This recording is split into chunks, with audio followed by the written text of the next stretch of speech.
ನಮ್ಮ ಅಪ್ಪ ಬೀಡಿ ಸೇತ್ತಾ ಇದ್ರು. ಅದನ್ನ ನೋಡ್ಕೊಂಡು ಅಪ್ಪ ಸೇದಿ ಬಿಸಾಡಿದ ಬೀಡಿ ನಾನು ಸೇತ್ತಿದ್ದೆ. ಅದನ್ನ ನೋಡ್ಕೊಂಡು ಅವನು ಶುರು ಮಾಡ್ದ. ಕಡೆಗೊಂದ್ ದಿವಸ ಅಮ್ಮ ತುಂಬಾ ಖಾರದ ಬೀಡಿ ಕಟ್ಟಿ ನನ್ನ ಕಣ್ಣು ಕೈ ಕಾಲೆಲ್ಲ ಮೇಲಾಗುವಷ್ಟು ಮಾಡಿದ್ರು ಒಂದ್ಸಲ. ಆವಾಗ ಮತ್ತೆ ಅಪ್ಪ ಬೀಡಿ ಸೇದುದನ್ನ ಬಿಟ್ರು. ನಮ್ಮ ಅಪ್ಪ ಬೀಡಿ ಸೇದುದನ್ನ ಬಿಟ್ಟು ದಿನಕ್ಕೆ 10 ರೂಪಾಯಿ ಉಳಿಸ್ತಿದ್ರು ಸರ್. ಅದೇ 10 ರೂಪಾಯಿ ಮುಂದೆ ನಾನು SLC ಪರೀಕ್ಷೆ ಕಟ್ಲಿಕ್ಕೆ ಕಾರ್ಕಳಕ್ಕೆ ಹೋಗ್ಲಿಕ್ಕೆ ನನಗೆ ಸಹಾಯಕ್ಕೆ ಬಂತು. ಭಾರತಾಂಬೆಯ ಜನಿಸಿ ನಿನ್ನೊಳು ಧನ್ಯನಾದೆನು ದೇವಿಯೇ, ನಿನ್ನ ಪ್ರೇಮದಿ ಬೆಳೆದು ಜೀವವು ಮಾನ್ಯವಾದುದು ತಾಯಿಯೇ. ಪ್ರಥಮ ಬಹುಮಾನ ಪ್ರಬಂಧ ಸ್ಪರ್ಧೆಯಲ್ಲಿ ಬಹುಮಾನ ಕೊಡಬೇಕು ಅಂತ ಸ್ಟೇಜಿಗೆ ಕರೆದ್ರೆ ಒಬ್ಬ ಹುಡುಗ ಪಂಚೆ ಉಟ್ಕೊಂಡು ಸ್ಟೇಜ್ ಮೇಲೆ ಬರ್ತಾರೆ. ಪ್ರೈಸ್ ಕೊಡುವಾಗ ಎಷ್ಟು ನೋಡ್ತಾರೆ, ಇವ್ನು ಕೊಡ್ಬೇಕಾ ಅಂತ ಟೀಚರ್ ಹೇಳಿದ್ರು. ಅವನೇ ಕೊಡಿ ಅಂತಂದ್ರು. ನಾನು ತಗೊಂಡೆ. ಯಾಕಂದ್ರೆ ಆವತ್ತು ನನ್ನ ಜೊತೆಗಿದ್ದವ್ರು ಕೇಳಿದ್ರು, ನೀನು ಪ್ಯಾಂಟ್ ಬೇಕಾದ್ರೆ ನಾನು ಕೊಡುತ್ತೇನೆ ಅಂತ. ಸ್ನೇಹಿತರು ಒಟ್ಟಿಗಿದ್ದವರು. ನಾನು ಬೇಡ ಅಂದೆ. ಯಾಕಂದ್ರೆ ನಾನು ಪ್ಯಾಂಟ್ ಹಾಕದಿದ್ರು ಚಿಂತಿಲ್ಲ, ನಮ್ಮ ಅಪ್ಪನಿಗೆ ಬಡತನ ಇತ್ತು ಅನ್ನೋ ಕಾರಣಕ್ಕೆ ಇನ್ನೊಬ್ಬರ ಪ್ಯಾಂಟ್ ಹಾಕೊಂಡು ನಾನು ದೊಡ್ಡವನಾಗಬೇಕು ಅಂತ ನನಗೆ ಅನಿಸ್ಲೇ ಇಲ್ಲ. ಹಾಗಾಗಿ ನಾನು ಪಂಚೆ ಹುಟ್ಟಿದ್ದೇನೆ. ಆವತ್ತು ಪಂಚೆ ಹುಟ್ಟವ್ ಸರ್, ಜೀವನದಲ್ಲಿ ಪ್ಯಾಂಟೇ ಹಾಕ್ಲಿಲ್ಲ ನಾನು. ಮನೆಯಲ್ಲಿರುವ ಹುಡುಗಿಯನ್ನು ಮದುವೆ ಮಾಡಿ ಕೊಟ್ಟಿರ್ತಾರೆ. ಮನೆಯಲ್ಲಿದ್ದ ಹುಡುಗನಿಗೆ ಸೊಸೆ ಬಂದಾಗ ಅವಳು ಮಗಳಾಗಿ ಬರಬೇಕು ಅನ್ನೋ ಆಸೆ ಇರ್ತದೆ ಅಪ್ಪನಿಗೆ. ಸೂರ್ಯನ ಬೆಳಕಿದೆ, ಚಂದ್ರನಿಗೆ ಸ್ವತಂತ್ರ ಬೆಳಕಿಲ್ಲ. ಸೂರ್ಯನ ಬೆಳಕಿಂದ ಚಂದ್ರ ಬೆಳಕು ಕೊಡುತ್ತಾನೆ. ಹಾಗಿದ್ರೆ ಬೆಳದಿಂಗಳು ನಮ್ಗೆ ಖುಷಿ ಕೊಡುತ್ತಲ್ಲ, ಚಂದ್ರ ಯಾಕೆ ಅಳಬೇಕು? ಬರ್ರಿ ಬೀಗ್ರ, ಊಟ ಮಾಡೋಣ. ಬಾಳ್ ಮಂದಾಗ್ಲಿ ತಗೋರಿ. ನಿಮ್ಮ ಬಾಯಾರಿಕೆಯಿಂದ ಹಂಗ ಆಗ್ಲೇವಾ? ನನ್ನ ಹುಟ್ಟೂರು ಈಗಿನ ಮೂಡುಬಿದ್ರಿ ತಾಲೂಕಿನ ನೆಲ್ಲಿಕಾರು. ಅವಾಗ ಅದು ಕಾರ್ಕಳ ತಾಲೂಕಾಗಿತ್ತು. ನೆಲ್ಲಿಕಾರು ಅನ್ನುವಂಥ ಒಂದು ಹಳ್ಳಿ. ಅಲ್ಲಿ 1979ರಲ್ಲಿ ನಾನು ಹುಟ್ಟಿದೆ. ನಮ್ಮಪ್ಪ ರಾಘವ ಅಂತ ಹೆಸರು, ಅಮ್ಮನ ಹೆಸರು ಸುಮಿತ್ರಾ. ಆವಾಗ ನಮ್ಮ ಅಜ್ಜ ಅಜ್ಜಿ ಚಿಕ್ಕಪ್ಪನವರು ಎಲ್ಲರೂ ಒಟ್ಟಿಗಿದ್ದಂಥ ಕುಟುಂಬ ಅದು. ನಮ್ಮ ದೊಡ್ಡ ಸೌಭಾಗ್ಯವೇ ಅಜ್ಜನನ್ನು ಅಜ್ಜಿಯನ್ನು ನೋಡ್ತಾ ಬಂದದ್ದು. ಒಂದು ತುಂಬ ಕುಟುಂಬ ಖಂಡಿತ. ಮಾತ್ರ ಅಲ್ಲ, ಅಜ್ಜ ಅಜ್ಜಿಯ ಪ್ರೀತಿ ನಮಗೆ ತುಂಬಾ ಸಿಕ್ಕಿತ್ತು ಆವತ್ತು. ಅದು ಅಜ್ಜಿಯ ಪ್ರೀತಿಯೂ ಹಾಗೆ, ಅಜ್ಜನ ಪ್ರೀತಿ ಹಾಗೆ. ಯಾಕಂದ್ರೆ ನಾವು ಒಂದು ಹಂತಕ್ಕೆ ಅಪ್ಪ ಅಮ್ಮನ ಜೊತೆ ಮಲ್ಕೊಳ್ಬೇಕಾದ ಮಕ್ಕಳೇ ನಾವು ಹೋಗಿ ಅಜ್ಜನ ಜೊತೆ ಮಲ್ಕೊಳ್ತಿತ್ತು. ಅಜ್ಜಿ ಚೆನ್ನಾಗಿ ನೋಡ್ಕೊಳ್ತಾ ಇದ್ರು. ಇವತ್ತು ನಾನು ನೆನಪು ಮಾಡ್ಕೊಳ್ಳೋದು, ನಾವು ಸಣ್ಣವರಿದ್ದಾಗ ನಮ್ಮ ಅಮ್ಮ ಮನೆ ಹತ್ರ ಕಾರ್ಯ ಕೆಲಸಗಳ ಜವಾಬ್ದಾರಿ ನಿರ್ವಹಿಸ್ಕೊಂಡು ಮಾಡ್ತಾ ಇದ್ರೆ, ಮದುವೆ ಮುಂಜಿ ಮತ್ತೊಂದು ಸಮಾರಂಭ ಅಂತ ಹೋದಾಗ ಅಜ್ಜಿ ಜೊತೆ ಹೋಗ್ತಿದ್ವು ನಾವು. ಅಜ್ಜಿ ನಮ್ಮನ್ನು ಕರ್ಕೊಂಡು ಹೋಗೋರು, ಅಲ್ಲಿ ಜೊತೆಗೆ ಊಟಕ್ಕೆ ಕೂತ್ಕೊಳ್ಳೋರು. ಆಮೇಲೆ ಊಟದಲ್ಲಿ ಕೊಡ್ತಾ ಸ್ವೀಟ್ ಕೊಡ್ತಾ ಬಂದ್ರೆ ಅವ್ರು ತಿಂತಿರ್ಲಿಲ್ಲ, ಅದನ್ನ ಹಿಡ್ಕೊಂಡು ಒಂದು ಬಾಳೆ ಎಲೆಯಲ್ಲಿ ಕಟ್ಕೊಂಡು ಮನೆಗೆ ಬರ್ತಿದ್ರು. ಯಾಕಂದ್ರೆ ನನ್ನ ತಮ್ಮ, ನನ್ನ ತಂಗಿ, ನಮ್ಮ ಚಿಕ್ಕಪ್ಪನ ಮಕ್ಕಳೆಲ್ಲ ಮನೆಯಲ್ಲಿದ್ರು, ಅವರಿಗೆಲ್ಲ ಬೇಕು ಮೊಮ್ಮಕ್ಕಳಿಗೆ ಅಂತ ತರ್ತಿದ್ರು. ಹಾಗೆ ಬೆಳೆಸ್ಕೊಂಡು ಬಂದ್ರೆ ಆ ಪ್ರೀತಿಯ ವಾತಾವರಣದಲ್ಲಿ ಬಂದೆವು. ಮತ್ತೆ ಎಲ್ಲಕ್ಕಿಂತಲೂ ನಮ್ಗೆ ದೊಡ್ಡ ಆಸ್ತಿ ಅಂತಂದ್ರೆ ನಮ್ಮ ಹಿರಿಯರು ಮಾಡಿಟ್ಟ ಒಂದು ಅಧ್ಯಾತ್ಮ ಪರಂಪರೆ, ದೇವಿಯ ಉಪಾಸನೆ. 100-150 ವರ್ಷಗಳಿಗಿಂತ ಪ್ರಾಚೀನ ಒಂದು ದೇವಿಯ ಉಪಾಸನೆ. ಸುಮಾರು 100-120 ವರ್ಷಗಳಿಗೂ ಮಿಕ್ಕಿದ ಗಣಪತಿಯ ಆರಾಧನೆ, ದಿನ ಮನೆಯಲ್ಲಿ 2 ಹೊತ್ತು ದೇವರ ಪೂಜೆ, ಭಜನೆ. ನಮ್ಮ ಊರಿನ ದೇವರು ಅನಂತನಾಥ ಸ್ವಾಮಿ, ಬ್ರಹ್ಮಯಕ್ಷ, ಬಸದಿ ನಮಗೆ ಗ್ರಾಮ ದೇವರು. ಹಾಗೆ ಅದೊಂದು ವಾತಾವರಣ ಇತ್ತು. ಮತ್ತೆ ಅಂಥದ್ದೊಂದು ಧಾರ್ಮಿಕ ವಾತಾವರಣ ಇದ್ದ ಕಾರಣದಿಂದ ನಮ್ಮನ್ನು ಈ ಜಾಗಕ್ಕೆ ನಾವು ಬರೋದಕ್ಕೆ ಕಾರಣ ಆದಂಥ ಮೂಲ ಪ್ರೇರಣೆ ಅದು. ಮತ್ತೆ ಇನ್ನೊಂದೇನು ಅಂತಂದ್ರೆ, ನಮ್ಮಲ್ಲಿ ಯಾವಾಗಲೂ ಹಿರಿಯರು ನಾವು ಎಲ್ಲಿ ಹೊರಟಾಗ್ಲೂ ನಮ್ಗೆ ಹೇಳ್ತಿದ್ದದ್ದು, ಆಗ್ಲಿ ಮಗ, ಮಹಾದೇವಿ ಕಾಪಾಡುತ್ತಾಳೆ ಅಂತ. ಆ ಮಾತನ್ನು ಬಾಲ್ಯದಿಂದ ಇವತ್ತಿನವರೆಗೂ ಕೇಳಿಕೊಂಡು ಬಂದದ್ರಿಂದಲೇ ಬದುಕಿನಲ್ಲಿ ದೇವಿ ನಮಗೆ ಸರ್ವಸ್ವ ಅನ್ನೋ ಭಾವನೆ ನಮ್ಮನ್ನು ಆವರಿಸಿಕೊಳ್ತು. ಹಾಗಾಗಿ ಎಲ್ಲಿ ಹೋದ್ರೂ ಕೂಡ ನಮ್ಮ ಅಪ್ಪ ಅಮ್ಮನಿಗೆಲ್ಲ ಇದ್ದ ಧೈರ್ಯ ಒಂದೇ, ನಿಮ್ಮನ್ನು ದೇವ್ರು ಕಾಪಾಡುತ್ತಾರೆ ಅಂತ. ಆ ಧೈರ್ಯದಿಂದ ಅವರು ನಮ್ಮನ್ನು ಕಳಿಸಿದ್ರಿಂದಲೇ ನಾವು ಇಲ್ಲಿವರೆಗೆ ಸಾಗಿ ಬರೋದಕ್ಕೆ ಸಾಧ್ಯ ಆಯ್ತು. ಪೌರೋಹಿತ್ಯ ಏನಾದ್ರು ಮಾಡೋರ?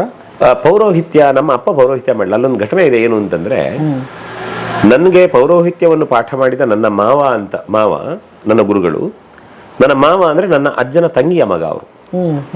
ಹಾಗೆ ನಮ್ಮ ಅಪ್ಪ ಮತ್ತು ಅವರು ಪರಸ್ಪರ ಸೋದರ ಸಂಬಂಧಿಗಳಾದ್ರಿಂದ ಅವ್ರ ಭಾವ ಅವರಿಬ್ಬರು.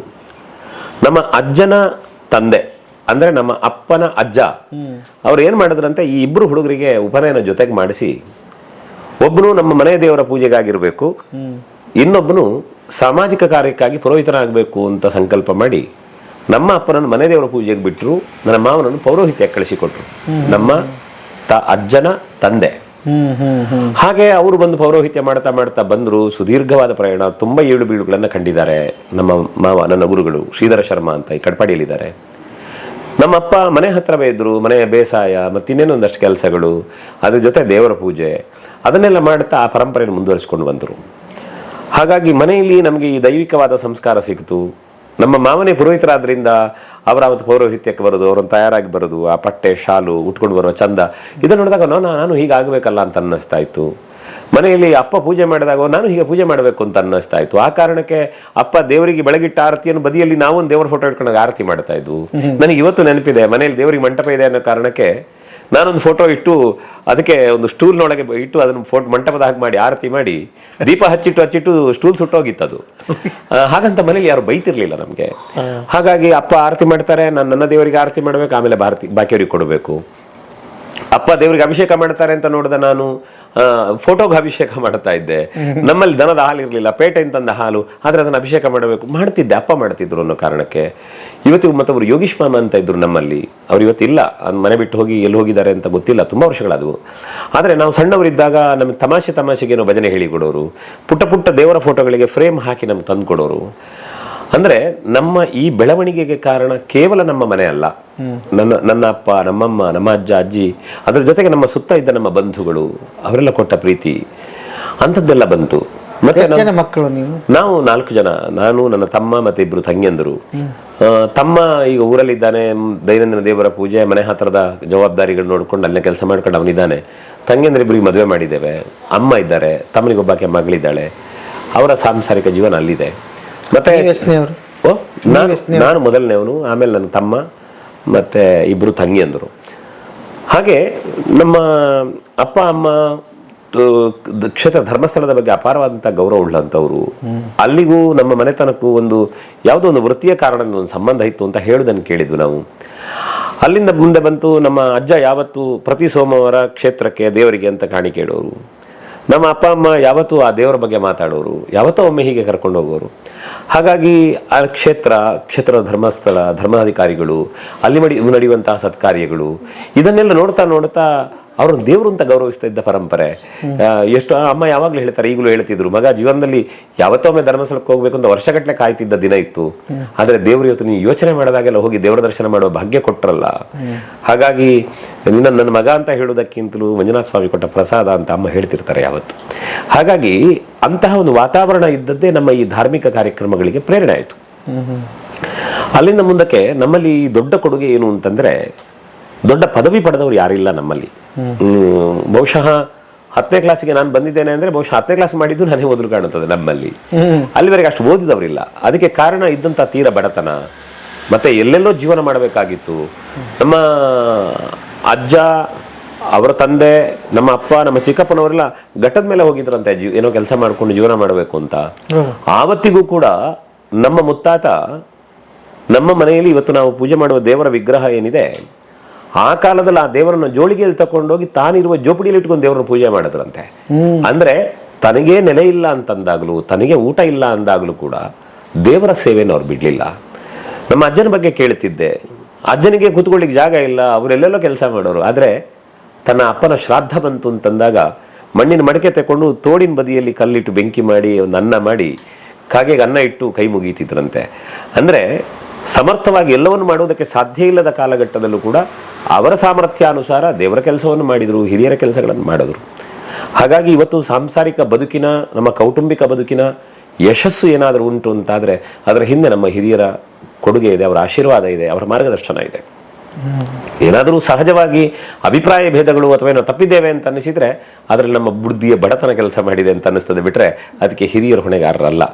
ಯಾಕೆ ಅಂದರೆ ನಮ್ಮ ಹಿರಿಯರಲ್ಲೂ ಕೂಡ ಕೆಲವು ತಪ್ಪಿದವರನ್ನು ನಾವು ನೋಡಿದ್ದೇವೆ, ಗಮನಿಸಿದ್ದೇವೆ ಕೂಡ. ನಾವು ಕೈ ಮುಗಿದು ಬೇಡಿದಾಗಲೂ ಒಪ್ಪಿಕೊಳ್ಳದಂಥ ಮನಸ್ಥಿತಿಯವರಿದ್ದರು. ಸರಿ ಯಾವುದು ತಪ್ಪು ಯಾವುದು ಅಂತ ತಿದ್ದಿ ಹೇಳಿದಾಗ ಸರಿಯಾದನ್ನು ಒಪ್ಪಿಕೊಳ್ಳದವರಿದ್ದರು. ಆದರೆ ಅವ್ರನ್ನ ಇವತ್ತು ನಾವು ಬೈತಾ ಇಲ್ಲ, ಅವರು ನಮಗೆ ಆದರ್ಶವೇ. ಯಾಕೆ ಅಂದರೆ ಹೇಗೆ ಬದುಕಬಾರದು ಅನ್ನೋದಕ್ಕೆ ಅವ್ರ ಆದರ್ಶ. ನಮ್ಮಪ್ಪ ನಮ್ಮ ಅಜ್ಜ ಹೇಗೆ ಬದುಕಬೇಕು ಅನ್ನೋದಕ್ಕೆ ಆದರ್ಶ. ಯಾಕೊಂದು ಸಣ್ಣ ಭಿನ್ನಾಭಿಪ್ರಾಯ ಬಂದಾಗ ನಮ್ಮ ಅಜ್ಜನ ತಮ್ಮ ಹೇಳಿದ್ರಂತೆ, ನನಗೆ ಅಣ್ಣ ಇಲ್ಲ ಅಂತ. ನಮ್ಮ ಅಜ್ಜ ಇದ್ದಾರೆ ಮನೆಯಲ್ಲಿ, ಆದರೆ ನಮ್ಮನೇಲಿ ಶುಭ ಸಮಾರಂಭ ಮಾಡಬೇಕಿದ್ರೆ ಅಜ್ಜನ ತಮ್ಮನ ಹೆಸರು ಹಾಕಿದ್ರು. ಯಾರೋ ಕೇಳಿದ್ರು, ಅವು ನೀವೇ ಇಲ್ಲ ಅಂತಾರೆ, ನೀವು ಯಾಕೆ ಹೆಸರು ಹಾಕ್ತೀರಿ ಅಂತಂದಾಗ ನಮ್ಮ ಅಜ್ಜ ಹೇಳಿದ್ರಂತೆ, ನನ್ನ ತಮ್ಮನಿಗೆ ನಾನಿಲ್ಲದೆ ಇರಬಹುದು, ಆದರೆ ನನಗೆ ನನ್ನ ತಮ್ಮ ಇದ್ದಾನೆ ಅಂತ. ಅಂದ್ರೆ ಇಂತಹ ಭಾವನೆಗಳಿಂದ ಬೆಸೆದುಕೊಂಡ ಸಾಂಸಾರಿಕ ಬದುಕಿನ ಕಥೆ ಏನಿದೆ ಅದು ನಮಗೆ ಪ್ರೇರಣೆ ಆಯಿತು. ಅಲ್ಲಿಂದ ಬಂದೆವು. ಗೆಳೆಯರು, ನಿಮ್ಮ ಬಾಲ್ಯ, ಆಟ ಪಾಠ ಅದು ತುಂಬಾ ಚೆನ್ನಾಗಿದೆ ಸರ್. ಯಾಕಂದ್ರೆ ನಮಗೆ ಬಾಲ್ಯದಲ್ಲಿ ಆಟ ಅಂದ್ರೆ ನನಗೆ ನಿಜವಾಗಿ ಹೇಳಬೇಕಿದ್ರೆ ಯಾವುದೇ ಕ್ರೀಡೆಗಳಲ್ಲಿ ಆಸಕ್ತಿ ಇದ್ದವನಲ್ಲ ನಾನು. ಹಾಗಂತ ನಮಗೆ ಸ್ನೇಹಿತರು ಅಂತ ಅಲ್ಲಿದ್ದದ್ದು ಒಬ್ಬ ರತ್ನಾಕರ ಪೂಜಾರಿ ಅಂತ ಒಬ್ಬ ಹುಡುಗ ಇದ್ದಾನೆ, ಇವತ್ತು ಇದ್ದಾನೆ ನಮ್ಮ ಜೊತೆ. ನನಗೆ ಸೈಕಲ್ ಕಲಿಸಿದ್ದವನು ಅವನೇ. ನಾವು ಜೊತೆಗೆ ಶಾಲೆಗೆ ಹೋಗ್ತಾ ಇದ್ವು. ಮತ್ತೆ ಜನಾರ್ದನ, ಗಣಪತಿ ಅಂತ ನಮ್ಮ ಪಕ್ಕ ತೀರ ಬಡತನದ ಮಕ್ಕಳು ನಮ್ಮನೆ ಬರ್ತಿದ್ರು. ಸಾಯಂಕಾಲ ಬಂದು ನಮ್ಮನೆ ಬಂದು ನಮ್ಮಲ್ಲಿ ಊಟ ಮಾಡಿ ಅವರು ಹೋಗುವರು. ಮತ್ತೆ ಇನ್ನೊಬ್ರು ಉಮೇಶ ಅಂತ ಕೊಡಂಗಿವರು, ಅವರು ಈ ಅವಾಗ ಲಕಿಡಿಪ್ ಎಲ್ಲ ಮಾಡೋರು, ಕೈಯಲ್ಲೇ ಬರೆದು ಲಕಿಡಿಪ್ ಮಾಡೋರು.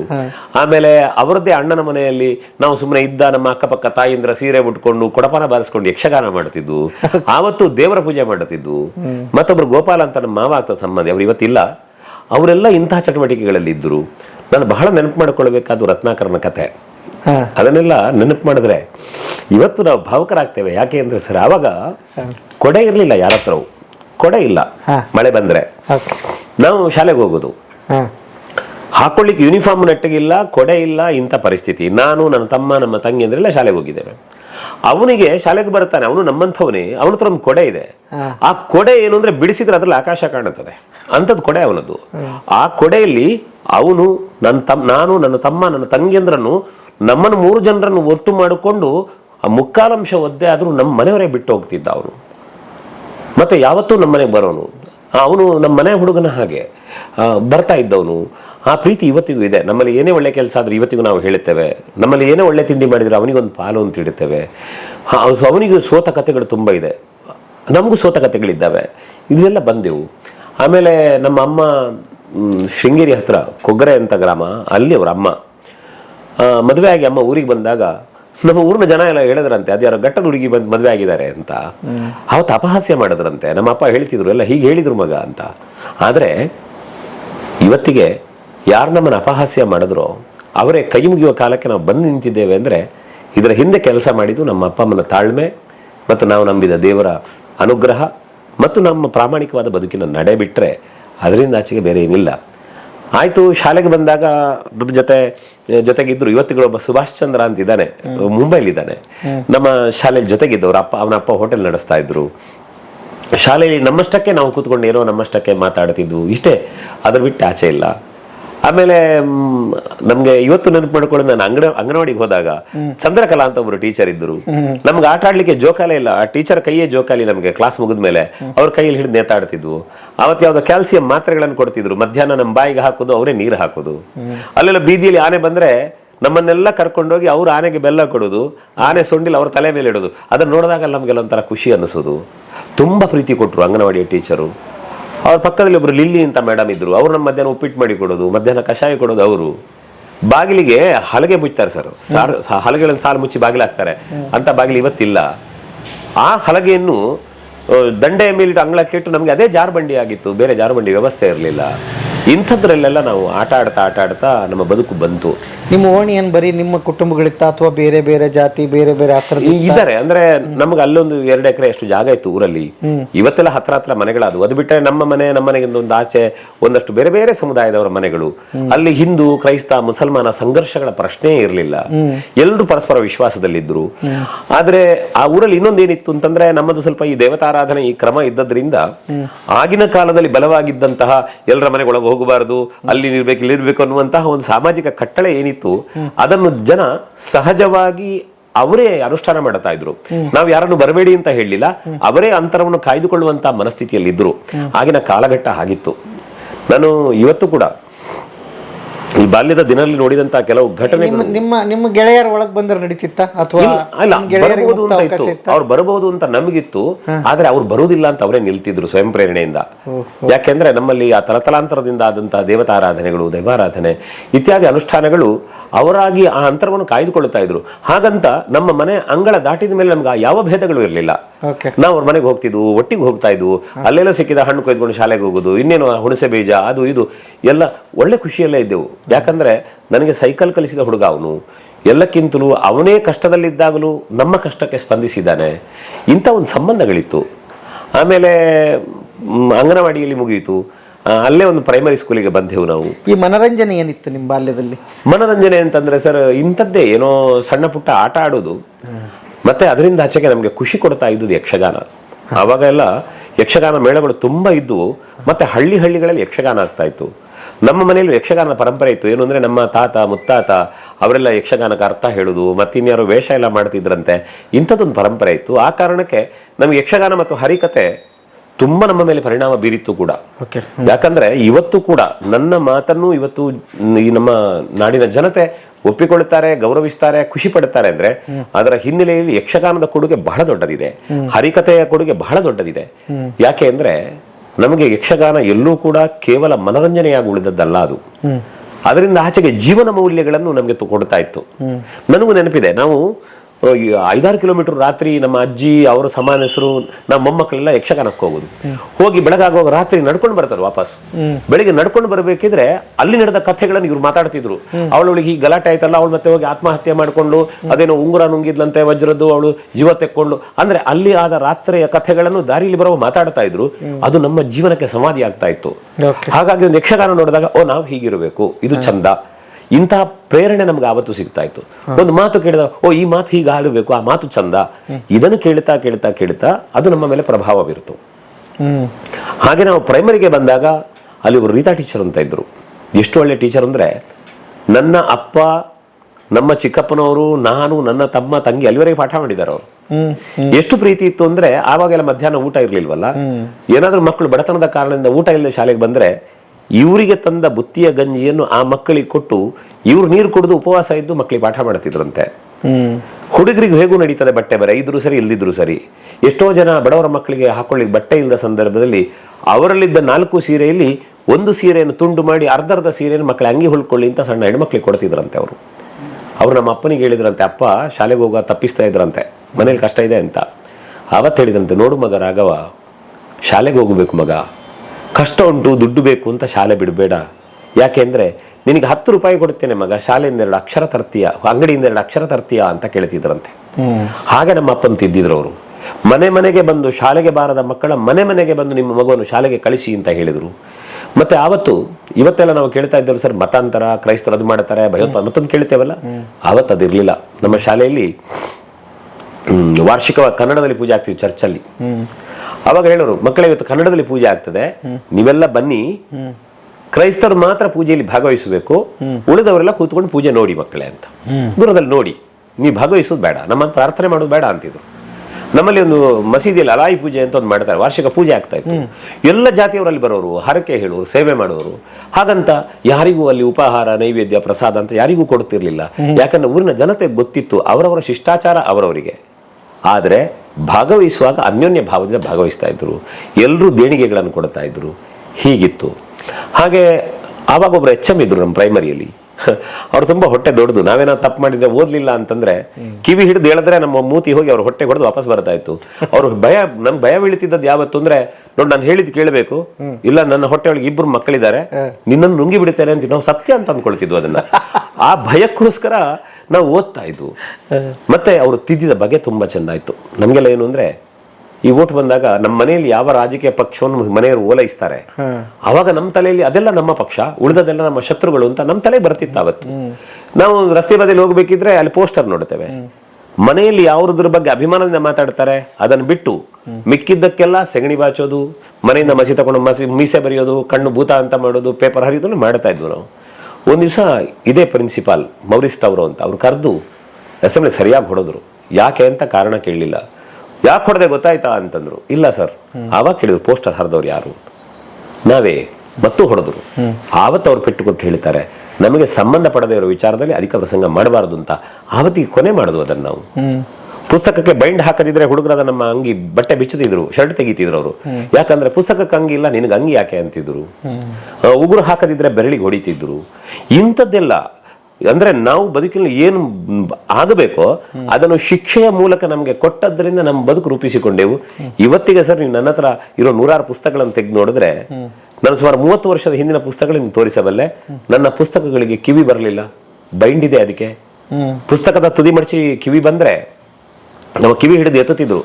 ಪುಸ್ತಕ ಕಿವಿ ಇರುವಾಗ ನಿನ್ ಕಿವಿ ಯಾಕೆ ಅಂತಿದ್ರು ಅವರು. ಅಂದ್ರೆ ಪುಸ್ತಕಗಳನ್ನ ಜೋಪಾನ ಮಾಡಬೇಕು ಹೇಗೆ ಅಂತ ಎಳವೆಯಲ್ಲಿ ಹೇಳಿಕೊಟ್ಟ ಪಾಠ ಅದು. ಹಾಗೆ ಅಂತ ಬಂದೆವು. ಆಮೇಲೆ ನಾನು ಹೈಸ್ಕೂಲಿಗೆ ಬರುವಾಗ ನನಗೆ ಓದ್ಲಿಕ್ಕೆ ದುಡ್ಡಿರ್ಲಿಲ್ಲ ಅನ್ನೋ ಕಾರಣಕ್ಕೆ ಅಪ್ಪ ತುಂಬಾ ಕಷ್ಟಪಟ್ಟರು. ಅವಾಗ ಶಾಲೆಗೆ ಬರಲಿಕ್ಕೆ ಹೋಗೋದು ಬೇಡ ಅಂತ ಶಾಲೆ ಶುರುವಾಗಿ 4 ತಿಂಗಳವರೆಗೆ ನಾನು ಶಾಲೆಗೆ ಹೋಗಿರಲಿಲ್ಲ. ಪುಸ್ತಕ ತಗೊಳ್ಳಿ ದುಡ್ಡಿರಲಿಲ್ಲ. ಆಮೇಲೆ ಶಾಲೆಗೆ ಹೋದಾಗ ಆವಾಗ ಅರವಿಂದ ಬಿ ಜೋಶಿ ಅಂತ ಒಬ್ರು HM ಇದ್ರು. ಅವರು ಮಧ್ಯೆ ನಿಮ್ಮ ತಂಗಿಯರು ಅವ್ರ ಜೊತೆ ಹೇಗಿತ್ತು ನಿಮ್ದು ಬಾಲ್ಯ? ಅದನ್ನು ಹೇಳುತ್ತೇನೆ. ಈ ಅರವಿಂದ ಜೋಶಿ ಅವರು ಇಲ್ಲ ಅವ್ನು ಕಳಿಸಿ ಅಂತ ಒತ್ತಾಯ ಮಾಡಿ ಅಲ್ಲಿರುವ ಯಾವುದೋ ಹಳೆ ಪುಸ್ತಕಗಳನ್ನು ಕೊಟ್ಟು ಓದಿಸ್ಲಿಕ್ಕೆ ಆರಂಭ ಮಾಡಿ ನಾನು ಶಾಲೆಗೆ ಸೇರಿದ ದಿನವೇ ಶಂಕರನಾರಾಯಣ ಭಟ್ ಅನ್ನುವ ಕನ್ನಡ ಪ್ರಾಧ್ಯಾಪಕರಿಂದ ಮೊದಲ ಪೆಟ್ಟನ್ನು ತಿಂದಿದ್ದೇನೆ ಆವತ್ತು. ಯಾಕಂದರೆ ಮೊದಲು ನಾನು ಪಾಠಕ್ಕೆ ಇರಲಿಲ್ಲ ಅಂತ ಅವ್ರಿಗೆ ಗೊತ್ತಿರಲಿಲ್ಲ, ನನಗೆ ಹೊಡೆದರು. ಆದರೆ ಅವರು ಹೊಡೆದದ್ದೇ ಒಳ್ಳೆಯ ಗಳಿಗೆ ಅಂತ ಅನ್ನಿಸ್ತು. ಜೀವನದಲ್ಲಿ ಉದ್ಧಾರ ಆಗಿದ್ದೇನೆ ನಾನು. ಅರವಿಂದ ಜೋಶಿ ಅವರು ದೊಡ್ಡ ಸಹಕಾರವನ್ನು ಕೊಟ್ಟರು.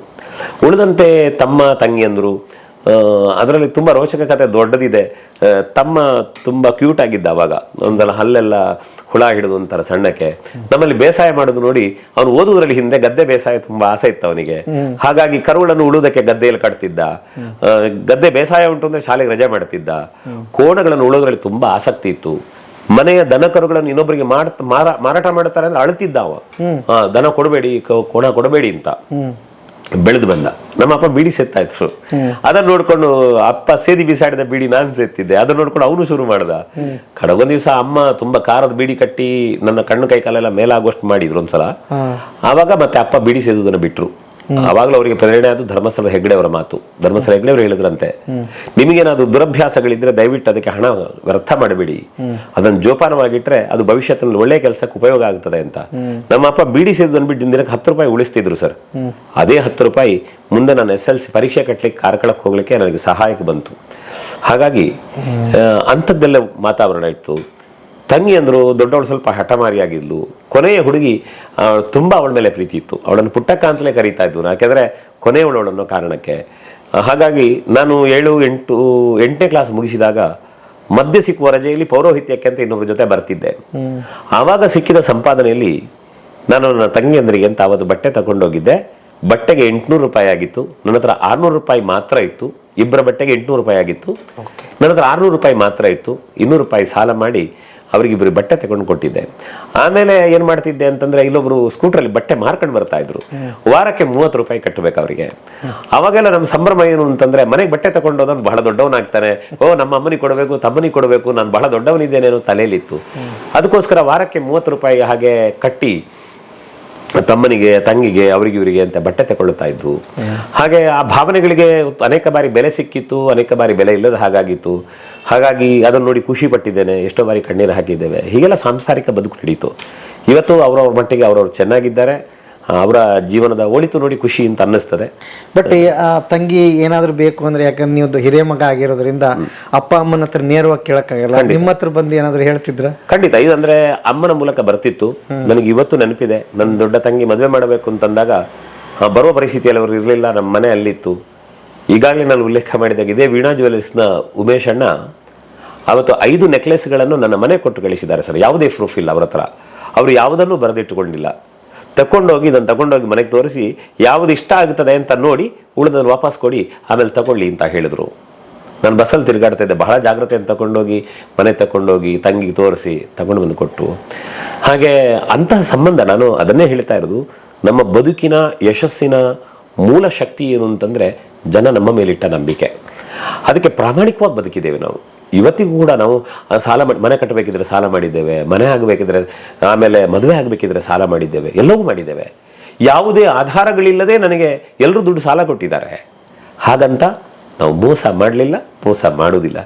ಇವತ್ತಿಗೆ ಕೈ ಸೋತಿದ್ದೇವೆ ಅಂದರೆ ಇವತ್ತು ನಂತರ ಇಲ್ಲ ಅಂತ ಹೇಳಿ ಪ್ರಾಮಾಣಿಕವಾಗಿ ಒಪ್ಪಿದ್ದೇನೆ ಬಿಟ್ಟರೆ ಇವತ್ತಿನ ವಂಚನೆ ನಾವು ಮಾಡಲಿಲ್ಲ. ಯಾಕಂದರೆ ನಮ್ಮಪ್ಪ ಹೇಳ್ತಿದ್ರು, ಮಗ ಉಪಕಾರ ಮಾಡಿದ್ರೆ ಅವ್ರಿಗೆ ಅಪಕಾರ ಮಾಡಬೇಡ, ಹಾಲುಂಡ ಮನೆಗೆ ದ್ರೋಹ ಬಗಿಬಾರದು, ಅನ್ನ ಉಂಡ ಮನೆಗೆ ಕನ್ನ ಹಾಕಬೇಡ. ಇದರಲ್ಲಿ ನಮ್ಮಪ್ಪ ಹೇಳ್ತಿದ್ದ ಮಾತುಗಳು. ಹಾಗಾಗಿ ಅದನ್ನು ಉಳಿಸಿಕೊಂಡು ಬಂದಿದ್ದೇವೆ. ದೇವರು ಇವತ್ತು ಹೈಸ್ಕೂಲಿಗೆ ಬಂದಿದ್ರಿ?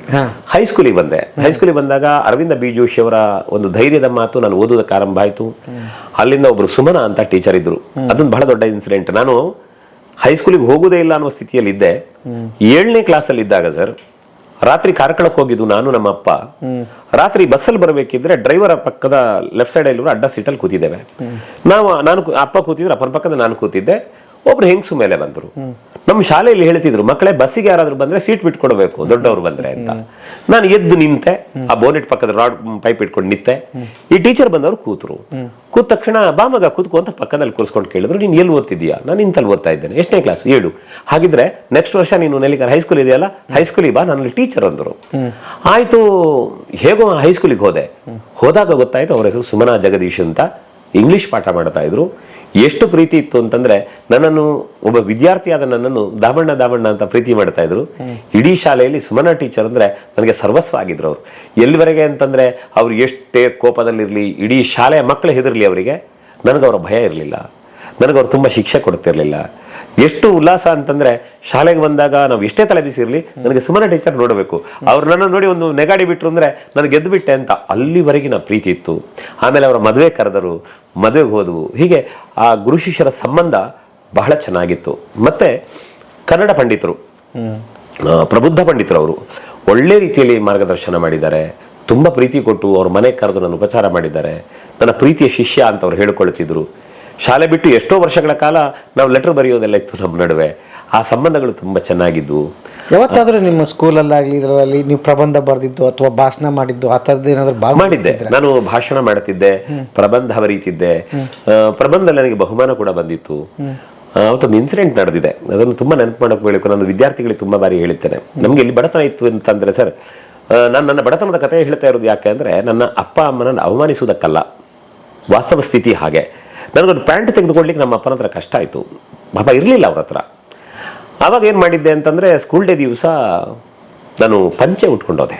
ನಮ್ಮಲ್ಲಿ ಅಪ್ಪ ಎಲ್ಲ ಪಂಚೆನೇ ಉಡ್ತಾ ಇದ್ರು, ನಾನು ಪಂಚೆ ಉಟ್ಕೊಂಡು ಹೋದೆ. ಪ್ರಥಮ ಬಹುಮಾನ ಪ್ರಬಂಧ ಸ್ಪರ್ಧೆಯಲ್ಲಿ ಬಹುಮಾನ ಕೊಡಬೇಕು ಅಂತ ಸ್ಟೇಜಿಗೆ ಕರೆದ್ರೆ, ಒಬ್ಬ ಹುಡುಗ ಪಂಚೆ ಉಟ್ಕೊಂಡು ಸ್ಟೇಜ್ ಮೇಲೆ ಬರ್ತಾರೆ, ಪ್ರೈಸ್ ಕೊಡುವಾಗ ಎಷ್ಟು ನೋಡ್ತಾರೆ, ಇವ್ನು ಕೊಡಬೇಕಾ ಅಂತ ಟೀಚರ್ ಹೇಳಿದ್ರು. ಅವನೇ ಕೊಡಿ ಅಂತಂದ್ರು. ನಾನು ತಗೊಂಡೆ. ಯಾಕಂದ್ರೆ ಆವತ್ತು ನನ್ನ ಜೊತೆಗಿದ್ದವ್ರು ಕೇಳಿದ್ರು, ನೀನು ಪ್ಯಾಂಟ್ ಬೇಕಾದ್ರೆ ನಾನು ಕೊಡುತ್ತೇನೆ ಅಂತ. ಸ್ನೇಹಿತರು ಒಟ್ಟಿಗಿದ್ದವರು. ನಾನು ಬೇಡ ಅಂದೆ. ಯಾಕಂದ್ರೆ ನಾನು ಪ್ಯಾಂಟ್ ಹಾಕದಿದ್ರು ಚಿಂತಿಲ್ಲ, ನಮ್ಮ ಅಪ್ಪನಿಗೆ ಬಡತನ ಇತ್ತು ಅನ್ನೋ ಕಾರಣಕ್ಕೆ ಇನ್ನೊಬ್ಬರ ಪ್ಯಾಂಟ್ ಹಾಕೊಂಡು ನಾನು ದೊಡ್ಡವನಾಗಬೇಕು ಅಂತ ನನಗೆ ಅನಿಸ್ಲೇ ಇಲ್ಲ.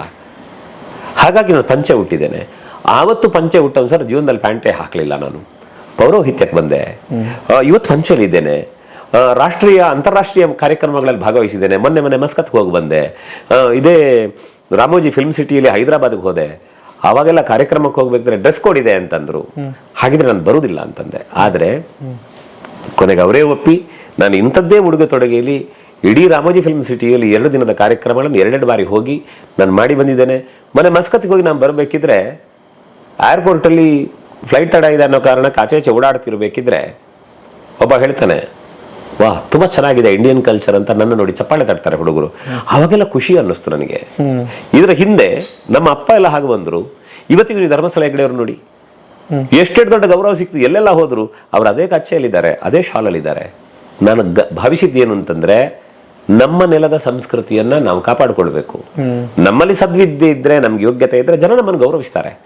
ಆ ಕಾರಣಕ್ಕೆ ನಮ್ಮ ಹಿರಿಯರು ಕೊಟ್ಟ ಪಾಠ ಅದು. ಹಾಗಾಗಿ ನನಗೆ ಇವತ್ತು ಅನಿಸೋದೇನು ಅಂತಂದ್ರೆ, ಆವತ್ತು SLC ನಮ್ಮ ಅಪ್ಪ ಪ್ಯಾಂಟ್ ತೆಗೆದುಕೊಡ್ಲಿಕ್ಕೆ ಆಗದೇ ಇದ್ದದ್ದೇ ಒಳ್ಳೇದಾಯ್ತು ಅಂತ ಇವತ್ತು ನನಗೆ ಅನ್ನಿಸ್ತದೆ. ಹಾಗಾಗಿ ಗೌರವ ಇವತ್ತು ಉಳಿದಿದೆ. ಅಂದ್ರೆ ಯಾವ್ದಿಲ್ವೋ ಅದನ್ನು ಪಾಸಿಟಿವ್ ಮಾಡ್ಕೊಂಡಿದ್ದೀರಿ. ಖಂಡಿತ ಜೀವನದಲ್ಲಿ ಎಲ್ಲವೂ ಹಾಗೆ ಮಾಡ್ಕೊಳ್ಬೇಕು ಸರ್. ಜೀವನದಲ್ಲಿ ನಮ್ಮ ಹತ್ರ ಯಾವುದಿಲ್ಲ ನೋಡಿ, ಅದನ್ನು ಪಾಸಿಟಿವ್ ಆಗಿ ಯೋಚನೆ ಮಾಡಬೇಕು. ನಮ್ಮ ಹತ್ರ ಇಲ್ಲ ಅನ್ನೋದಕ್ಕೆ ಕಂಗಾಲಾಗಬೇಕಾದ ಅವಶ್ಯಕತೆ ಇಲ್ಲ. ಯಾಕಂದ್ರೆ ನೋಡಿ, ಸೂರ್ಯನ ಬೆಳಕಿದೆ, ಚಂದ್ರನಿಗೆ ಸ್ವತಂತ್ರ ಬೆಳಕಿಲ್ಲ. ಸೂರ್ಯನ ಬೆಳಕಿಂದ ಚಂದ್ರ ಬೆಳಕು ಕೊಡುತ್ತಾನೆ. ಹಾಗಿದ್ರೆ ಬೆಳದಿಂಗಳು ನಮ್ಗೆ ಖುಷಿ ಕೊಡುತ್ತಲ್ಲ, ಚಂದ್ರ ಯಾಕೆ ಅಳಬೇಕು? ಒಂದು ವೇಳೆ ಸೂರ್ಯ ಚಂದ್ರನ ತುಂಬಾ ಬೆಳಕಿದೆ, ನನಗೆ ಬೆಳಕು ಕಡಿಮೆ ಉಂಟು ಅಂತ ನಕ್ಷತ್ರ ಅಳುತ್ತಾ ಇದ್ರೆ ಇವತ್ತು ಆಕಾಶ ಹೇಗೆ ಚಂದ ಕಾಣೋದಕ್ಕೆ ಸಾಧ್ಯ? ಹಾಗಾಗಿ ಅವರವರಿಗೆ ಸಿಕ್ಕಿದ್ರಲ್ಲಿ ತೃಪ್ತಿ ಇರಬೇಕು. ನಮಗೆ ಸಾಕು ನೆಮ್ಮದಿಯ ಜೀವನ. ಅದರಿಂದ ಆಚೆಗೆ ನಿರೀಕ್ಷೆ ಮಾಡಬಾರದು. ಪ್ರಪಂಚದಲ್ಲಿ ನೋಡ್ತಾ ಹೋದ್ರೆ ತುಂಬಾ ದೊಡ್ಡವರಿದ್ದಾರೆ ಸರ್, ನೋಡ್ತಾ ಬಂದ್ರೆ ಕಷ್ಟದಲ್ಲಿದ್ದವರು ಅನೇಕರಿದ್ದಾರೆ. ನಾವು ಮಧ್ಯದಲ್ಲಿದ್ದೇವೆ ಅಂತ ನಮ್ಮನ್ನು ನಾವು ಸಮಾಧಾನ ಮಾಡಿಕೊಂಡ್ರೆ ಬದುಕು ತುಂಬಾ ಚೆನ್ನಾಗಿರುತ್ತದೆ. ಹಾಗಾಗಿ ಯಾವ ವಿಷಯಗಳಲ್ಲೂ ನಿರೀಕ್ಷೆ ಇಲ್ಲ. ಬಂದದನ್ನು ಬಂದ ಹಾಗೆ ಸ್ವೀಕರಿಸಿ ಸಹಜವಾದ ಬದುಕನ್ನು ಬದುಕುವುದಷ್ಟೇ. ಈಗ ಇದಕ್ಕೆ ಬಂದ್ಬಿಡೋಣ. ಇದ್ರ ಹಿನ್ನೆಲೆ ಮತ್ತೆ ಮಾತಾಡ್ತಾ ಇದ್ದೆ ನಾನು. ನಿಮ್ದು ಹೇಗೆ ಶುರುವಾಯಿತು ಅನ್ನೋದನ್ನ ಬಹಳ ಕುತೂಹಲ ಇದೆ ನನಗೆ. ಅಂದ್ರೆ ಇದು ಸಡನ್ ಆಗಿ ಬಂದಿದ್ದಲ್ಲ, ಹಿಂಗೆ ಇಷ್ಟು ಲಕ್ಷಾಂತರ ಜನಗಳ ಮುಂದೆ ಇದನ್ನೆಲ್ಲ ಪಾಂಡಿತ್ಯ ಇದು ಇದೆಯಲ್ಲ.